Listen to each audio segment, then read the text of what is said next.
Yo, what's good, everybody? It's your boy Steph from the High Movement Podcast, and of course, we're going to talk about Chris Rock. Now, he did a special on Saturday, and it was funny. There was some periods of his stand-up that wasn't that funny to me. I think a lot of people got triggered of the MJ and Michael Jackson and the R. Kelly comparison.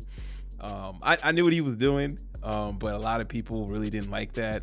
I mean, come on now, he's a comedian, and there's some truth to that. I'm not going to get into the details of what R. Kelly did and what Michael Jackson was allegedly accused of, but there's definitely some parallels there, right? But, I want to talk about this, though, man. I know everybody is raving about just the ultimate roast and comeback that he had on Will Smith, addressing the slap that he endured at last year's Oscars. But what I don't want to get lost in the midst of this is that, he took on he tackled a lot of issues, or maybe not issues, but just kind of some real points in society, right? What was really funny to me was when he started talking about dating as an older man. And, we know in this current state of affairs with men and dating and options that, women have and options that high value men have. And, older men prefer younger women. And, he absolutely destroyed this segment. This segment the Will Smith part was funny, but this segment was just absolutely hilarious because, he talks about, as he's been divorced in the last few years, and he talks about dating now as an older man who's made a lot of money throughout his life, and talks about how throughout his entire life he's always spent money on women, and he's going to continue to do so. And he he says basically as an older rich man, he doesn't want to date a woman and talk about Anita Baker, this famous old black woman singer, whatever, right?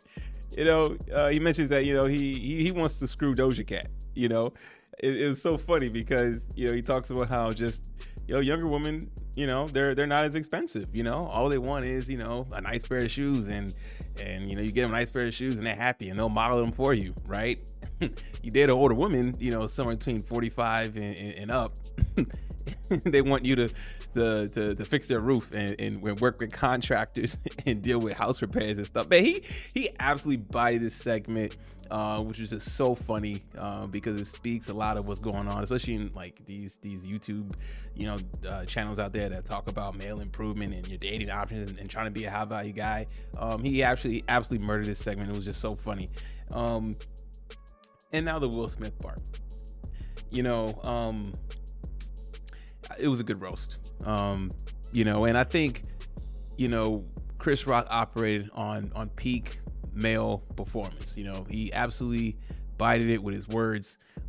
He had over a year to just gather his thoughts and all the emotions and everything like that, because I know people were really wanting him to say something right away when it happened, but no, it happened to him and he's allowed to take his time. And he really, he called Jada out her name, which was deservingly, definitely, he didn't call Will Smith the B word, but definitely emphasize that if you watch the special, right? Or you see these clips out here floating around. But no, man, shout out to Chris Rock, man. He tackled, being a rich guy dating or wanting to have dating options for younger women. He said it, and that's going to get, lost. You don't see these women coming out here, oh, Chris Rock is against, older women, and older women only want things fixed and this and that. Yeah, but he's right, though. But the Will Smith situation, though, man, it just really made Will Smith just look even weaker. Not that he didn't look weak before, but looks even more weaker, and he just looks way more demasculating now than ever before.